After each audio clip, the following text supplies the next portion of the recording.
boa noite, queridos amigos do Lela. É com alegria que estamos aqui mais uma vez atendendo ao convite para trazer uma reflexão sobre mais um capítulo da Boa Nova de Jesus.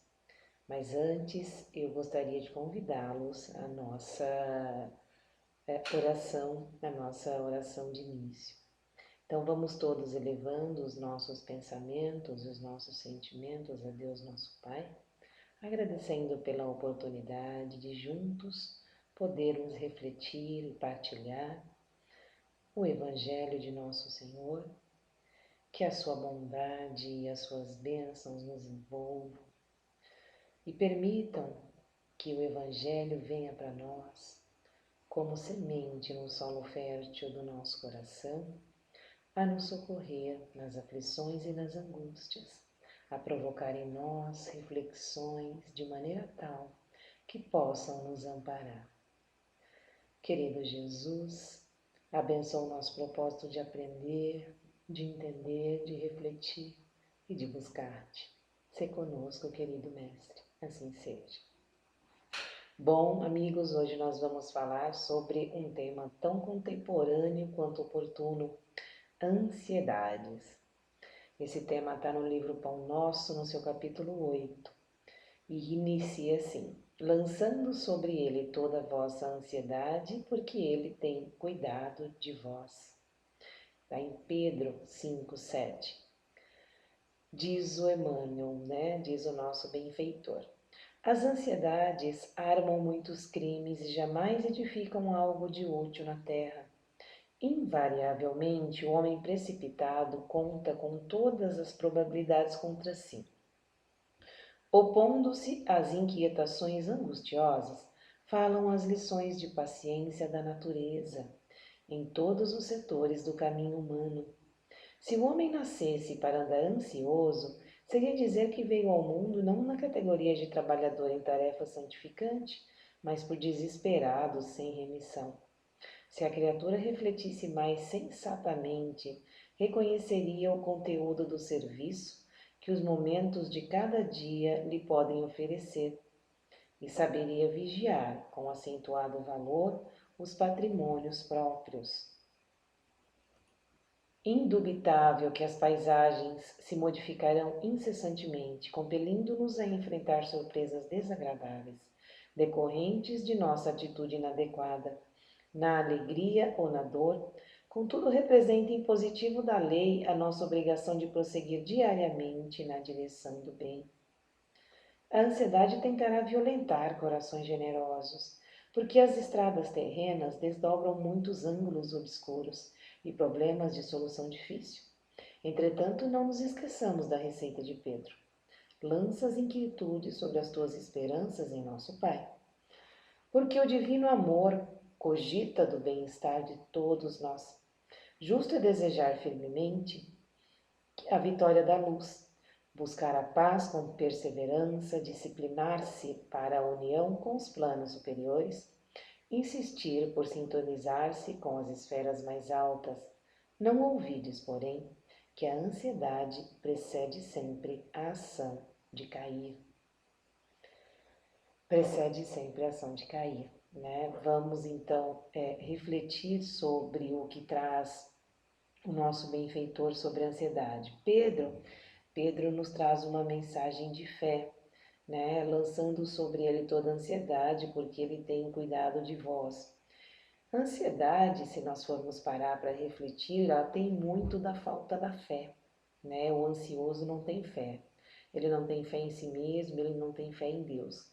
Quem é o ansioso? Todos nós, Como disse, é contemporâneo. Quem de nós não está aí cheio de ansiedade pelo amanhã, pela tarefa que nos aguarda na semana que vem, pelo trabalho a cumprir, pelos relatórios, pela aula a preparar, não é verdade? Todas as coisas, como diz o Emmanuel, no caminho do homem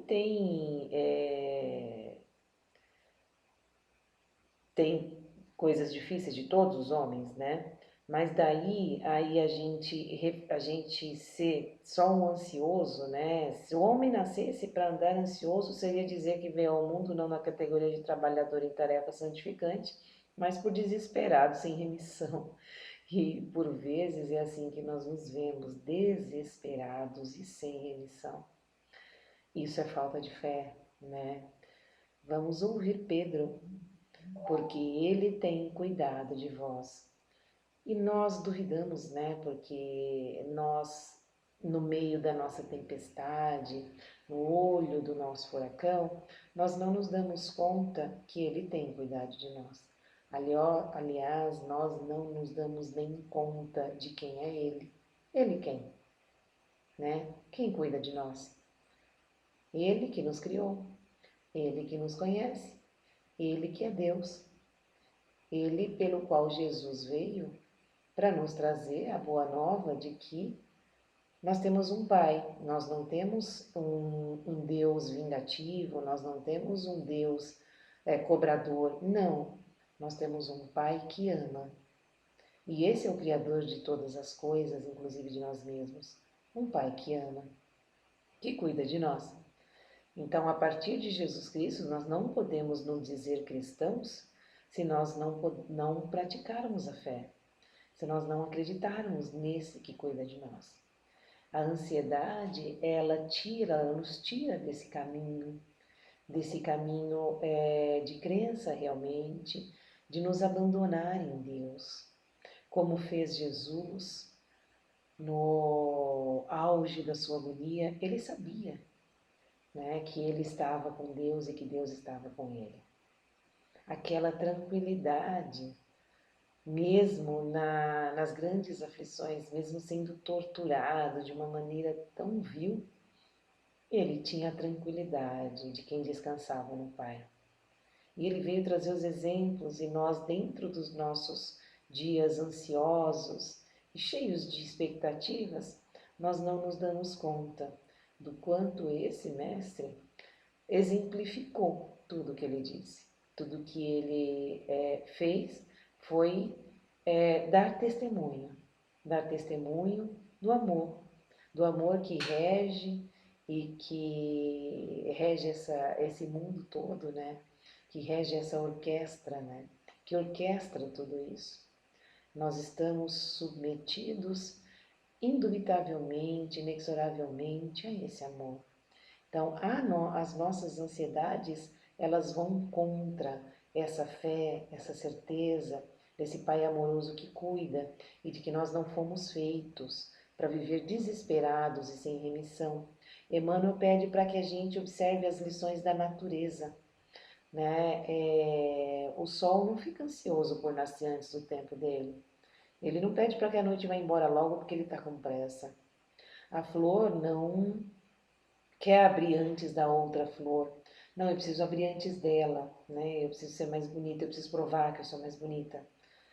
Então, para que a gente observe os movimentos da natureza, o rio tem o seu ritmo, ele vai e segue o seu leito, porque toda a natureza, ela está submetida a esse Pai que é amor, a esse Criador que é amor.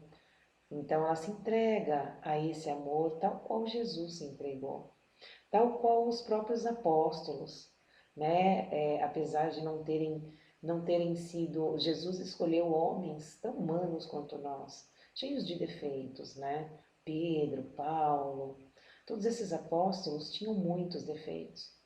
Mas foi a isso que Jesus se apegou? Não. Foi a isso que Jesus se apegou quando disse para Pedro: Pedro, você é a pedra do Evangelho. E porque ele enxergava realmente isso, embora Pedro não enxergasse e tivesse o negado. Foi isso que ele viu quando foi buscar Paulo lá na estrada de Damasco e perguntado: por que você está me perseguindo, Paulo? Foi o grande divulgador da Boa Nova a todos os gentios. Então, toda essa luz que ele enxergava nos apóstolos, ele enxerga também em nós, porque ele enxerga o nosso vir a ser. É por isso que Jesus é teimoso e o amor dele é um amor teimoso, porque ele sabe de todas as nossas possibilidades, ele nos conhece, aquilo que nós nem imaginamos sobre nós, ele sabe. Então, porque ele sabe, nós continuamos a viver. E porque nós continuamos a viver, nós não podemos viver como loucos, sem remissão, dentro de um padrão de ansiedade, de expectativa, de que nós não daremos conta nunca de todas as expectativas que nós temos. Olha aqui como que está essa pessoa ansiosa. Olha como é que fica a cabeça de um ansioso e o desespero, né? Vamos buscar a etimologia da palavra ansiedade. Então, em latim, angere, apertar, sufocar. E no proto-indo-europeu, ang, que significa estreito ou doloroso. Ou seja, uma passagem estreita ou dolorosa para algo que está projetada com uma ideia de futuro, algo que temos que confrontar, mas não sentimos preparados. É isso, né? A ansiedade faz com que nós nos sentimos despreparados para atingir as expectativas, seja a expectativa do mundo, seja as expectativas profissionais, sejam as expectativas dos nossos filhos, dos nossos pais. Então nós nos sentimos despreparados e aí nós nos sentimos assim, né? Doloridos, sufocados, apertados, desesperados, como nós estamos vendo aí com a cabeça cheia de coisas, com a cabeça cheia de descrença, de desesperança, né? No fundo, a ansiedade ela vem do medo. E o medo ele de uma maneira patológica, que é o que causa a ansiedade, ele paralisa. O medo é paralisante. Esse medo que vai na nossa frente, que nós colocamos na nossa frente. Mas em nenhum momento histórico nós vivemos sem medo. Os nossos ancestrais sobreviveram por causa do medo. Foi por causa do medo que eles se preservaram. E por isso nós chegamos até aqui. No entanto, esse medo ele estava atrás de nós, nos empurrando. Mas agora nós colocamos o medo à nossa frente. Então ele não mais nos impulsiona, ele nos trava. E esse medo é um medo patológico. A expectativa é um outro gerador de ansiedade, que é o que a gente está falando. Nosso momento histórico coloca a expectativa como algo, como única motivação para fazer o homem andar. Então, hoje a criança vai para a escola, nos primeiros anos da infância, nos primeiros anos escolares, ela já tem expectativa da universidade, do vestibular. Então, isso é muito injusto, isso é muito cruel, né? Isso é construir realmente pessoas que têm a ideia de que são loucos sem remissão, que desde os primeiros anos escolares, já ficam com expectativas de toda uma sociedade, dos pais, da própria escola, de como que ele vai ser no vestibular. A expectativa, né, a gente vai falar um pouco sobre a expectativa versus esperança, ela é o contrário da esperança. A foto aqui ela nos sugere a vida passa mais devagar quando lhe prestamos atenção. E quantas vezes a gente está prestando atenção no que a gente faz? Quantas vezes a gente a gente vive vivendo? Quantas vezes a gente come comendo? Quantas vezes a gente dirige dirigindo? Quantas vezes a gente cozinha cozinhando, lava uma louça lavando? Quantas vezes a gente trabalha trabalhando? Porque o corpo está aqui, mas o pensamento não está, a alma não está, o espírito não está. A vida está sempre nos convidando, né? Como diz a música do Zé Cabaleiro, a vida pede um pouco mais de calma. É preciso que a gente retome o valor do momento presente, pois o depois é uma consequência natural do presente. O que vai ser o amanhã? Uma consequência do hoje. O futuro ideal é a soma dos momentos ideais do presente. Então não existe um futuro ideal se eu não estiver aqui no presente fazendo esse ideal, construindo agora. A ansiedade ela vem de momentos vazios que trabalham para o que nunca está aqui, sempre no depois. Olha só que forte isso. A ansiedade trabalha, ela vem de momentos vazios que trabalham para o que nunca está aqui, sempre no depois. A gente nunca está aqui, né? Sempre no depois. E esses momentos são vazios. Eles são vazios da nossa presença, eles são vazios da nossa atenção, eles são vazios da nossa alegria, da nossa vontade. De várias maneiras nós entramos dentro de um problema, mas só de uma maneira nós saímos, através da vontade. E essa vontade ela tem que ser exercida. O que é expectativa? Expectativa é uma condição de emoção exacerbada. Essa condição, ela tira de nós o raciocínio. Ela não permite que nós tenhamos o ideal de superação de obstáculos, porque ela tira a lucidez de nós. As expectativas muito grandes, elas tiram de nós a lucidez. Elas nos enchem de uma forte emoção. Quando nós estamos tomados de forte emoção, nós não estamos lúcidos. Vocês já perceberam? Existe até uma teoria de que a paixão é um estado de demência temporário. Podem perceber, dura um tempo, mas depois passa, né? Depois que queima como um fogo, passa. Então, nós estamos num estado de demência temporário, de não lucidez, quando nós temos expectativas exacerbadas, né? Nós idealizamos muita coisa, enquanto que a esperança reúne ferramentas da vontade, da criatividade, e ela nos mobiliza para melhor. A expectativa gera um presente ausente. Costumamos dar tanto valor às expectativas que despejamos sobre a realidade o pior que poderia acontecer. Né? A gente tem expectativa, nossas expectativas elas são ruins. E se chover muito, e se cair uma tempestade, e se eu bater o carro, e se eu não conseguir, e se eu não passar de ano, e se eu morrer, e se meus pais morrerem, e se meus filhos morrerem. Percebem que é sempre o negativo, né? Nós precisamos, em algum momento lá na nossa ancestralidade, nós precisamos ter esse medo, né, para nos proteger. Mas hoje ele está um medo patológico, exacerbado, essas expectativas ruins. Isso gera a ansiedade de nós nunca estarmos fazendo, de nós nunca estarmos presentes. Vamos experimentar lavar uma louça lavando, observando, sentindo o sabão, sentindo a textura da louça, da esponja. Vamos observar a gente comendo, sentir o gosto de cada alimento, né? Comer meditando no que está fazendo. Por isso hoje no contemporâneo nós temos também aí na contrapartida da ansiedade, nós temos a ciência nos trazendo a meditação como um grande antídoto, o mindfulness, né, que é o estar presente, como um grande antídoto a tudo isso. Então vamos também, né, sair um pouco desse estado aí de expectativas exacerbadas, de medo patológico e prestar atenção no que nós estamos fazendo, prestar atenção na vida, observar os ritmos da natureza. Para finalizar, eu gostaria de trazer um poema sobre o tema, que é de um poeta contemporâneo que eu gosto bastante, que é o Alan Castro Dias. Ele fala assim: só por hoje. Eu quero trocar a ansiedade de tentar viver cada dia como se fosse o último pela tranquilidade de viver só por hoje. Vivendo só por hoje, sem desespero. Cada dia não é o último, é o primeiro. A saudade não morre de velha, mas se mata num dia, hoje. Não quero ter que descobrir uma doença rara, para só então me curar da monotonia. Quem vive à espera de um final feliz, adia a felicidade que sempre quis. O agora é assim, ser feliz, e fim.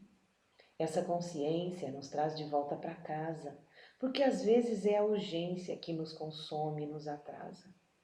Já temi correr o risco de morrer de velho, sem ter vivido bastante, mas entendi que a vida não é depois, nem foi antes. A vida não dura para sempre, é durante. Quem tem apenas um instante para mudar uma vida inteira, já tem tempo bastante. Então vamos refletir sobre isso. Fica aí o poema nos chamando que quem tem um instante já tem o bastante. Jesus Cristo já disse que o talismã divino é o agora, é o que a gente está fazendo agora, é esse momento, que na verdade é a única coisa que nós temos. É esse momento. E agora, né? Sem ter vivido bastante, mas entendi que a vida não é depois, nem foi antes. A vida não dura para sempre, ela é durante. Não é chegar lá no topo, é a caminhada, é o caminho, é durante. Não é que ela dure para sempre, é que ela é agora. Fica o convite, que Jesus Cristo abençoe a cada um de nós, as nossas famílias, que a sua grande luz trabalhe o nosso coração, para que nós possamos sair então do estado letárgico de ansiedade, de desespero, de expectativas vãs, pela força da vontade, para viver o agora e entender que esse é o grande talismã divino. Que Jesus nos abençoe. Muito obrigada.